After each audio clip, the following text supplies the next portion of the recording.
guys, welcome to I Think It. For those who don't know me yet, my name is Ingrid. If you have been a subscriber of I Think It for a while, thank you so much for always watching my videos and supporting my content. I owe you guys an explanation, and I think this video is going to tell you exactly why I changed the direction of my channel. And if you are new to I Think It, thank you so much for watching. I really hope that my channel inspires you to travel more, to try recipes, and to cook more despite all those food allergies. Alright, and this is going to be my first story time, and I want to tell you exactly what has been going on and how I was able to heal my eczema. For the past 4 months, I've been sharing more on Instagram what I was going through. You were able to see stories of how bad my skin was, and also all of the restrictions that I was getting used to not being able to consume anymore. And I feel like that took a toll in my health at the moment and also in my life, because I was kind of confused as to why I was going through so many changes in such a short period of time. And I think now everything's making more sense, and I feel like I'm in a better place where I can open and share with you my experience. So let me start by showing you pictures of how my skin was.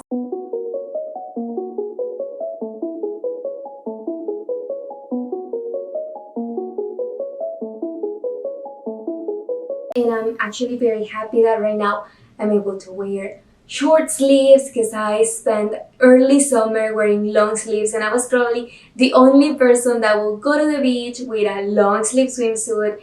A lot of you guys on Instagram have been very supportive. You were always asking me how was I doing. You kept up with my health. You kept motivating me, so I'm very thankful for that. And today I want to share 5 things that helped me the most, because if you're going through eczema right now, I know that it's tough because I've been through it, and these past 4 months have been crazy, but I'm so glad that it's over for now, I think. But if you're going through it, it does get better, and I hope these tips help you to heal your skin faster.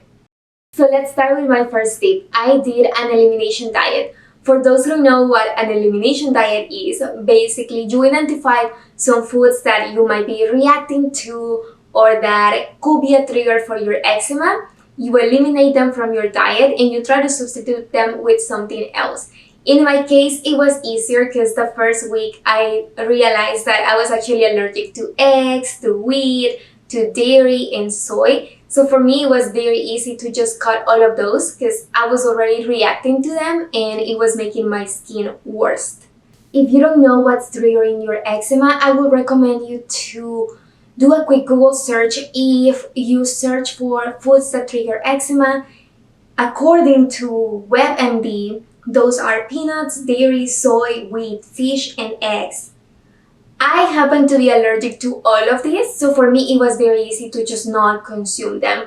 However, if you don't have allergies to these ones, you might want to start with dairy and wheat. I feel like those are the ones that made my skin worse.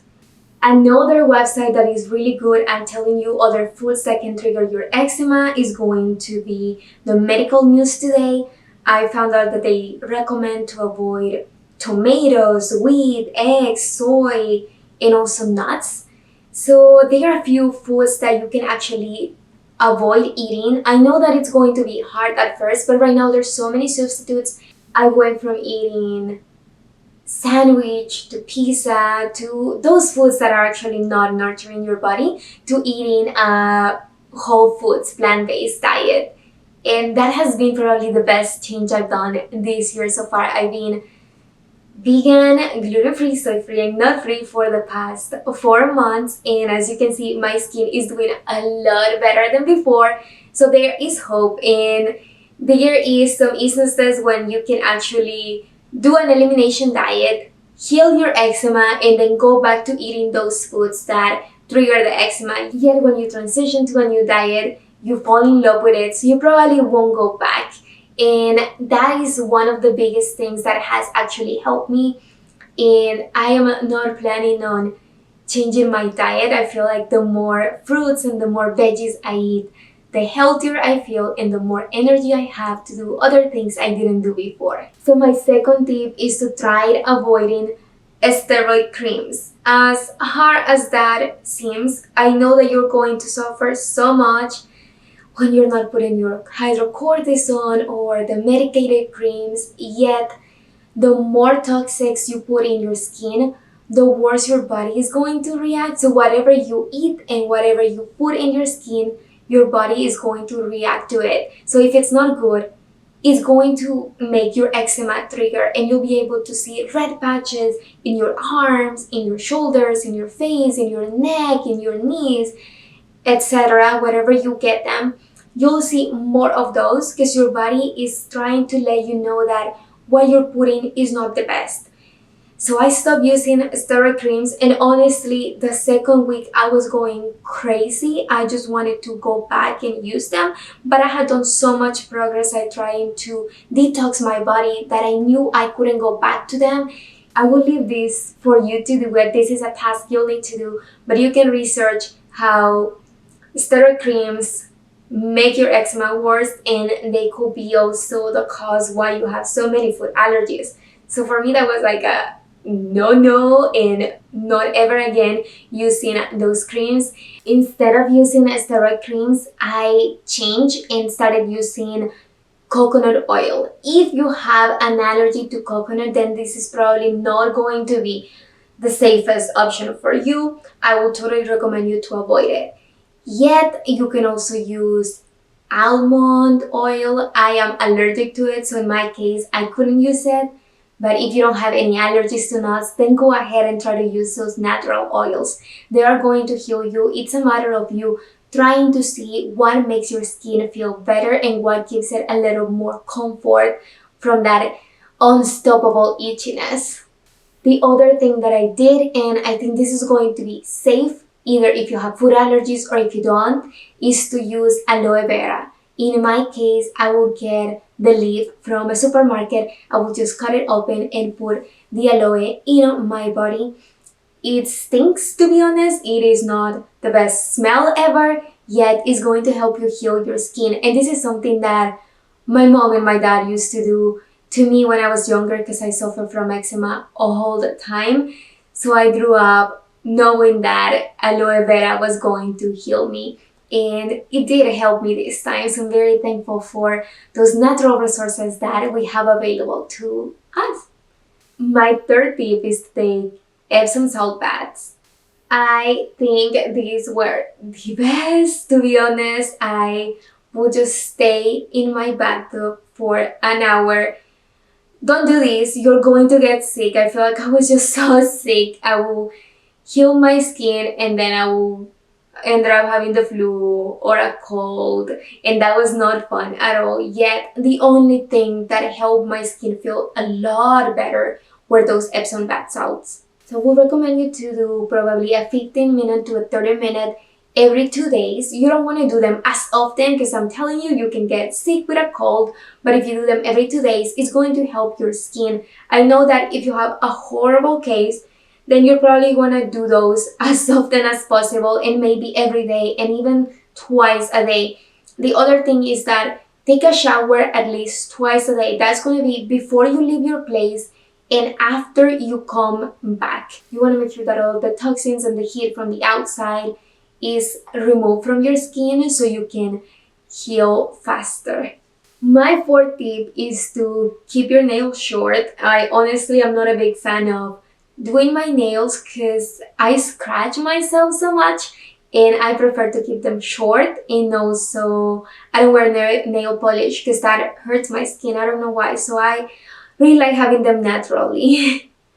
And if you keep them short, it's going to help you so much because at night you don't realize and you're probably like scratching yourself, and that makes it a lot worse. So I would recommend you to keep your nails short and also wear gloves. And that helped me so much. So for example, the days where I wouldn't put on gloves because I forgot, I would wake up fully scratched and also with like red patches all over my shoulders and my chest, and that was not fun at all. I feel like I was making it even worse than what it was already. Also, this is another pro tip we're gonna put in between, because I told you it was gonna be 5, but it's gonna be like 5.5. So this one in between, make sure that the clothes that you're wearing are going to be cotton. The other ones are going to make you scratch more. So even if you wear gloves or if you wear your long sleeve shirts or pants, just make sure that everything is cotton. Otherwise, polyester and other products are going to make your skin itch even more than you already do. And my last tip is to be very careful with what you put in your skin.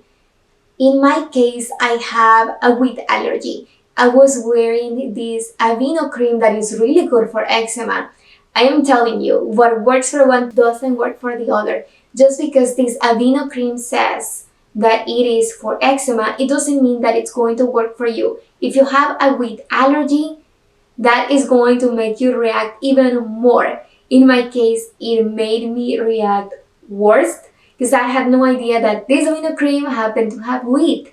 So can you imagine going through eczema and then putting on lotion that had one of your allergens every single day? So you gotta be very careful with what you put. Try to find those unscented lotions that are going to be better for your skin. If you don't want to use any lotions, just go ahead and use those natural oils. I kept going with my natural oils for 2 months. So I was not wearing any lotions whatsoever.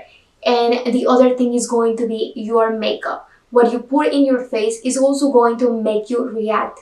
I am not sure if you're aware of this, but a lot of the makeup products that we buy happen to have soy.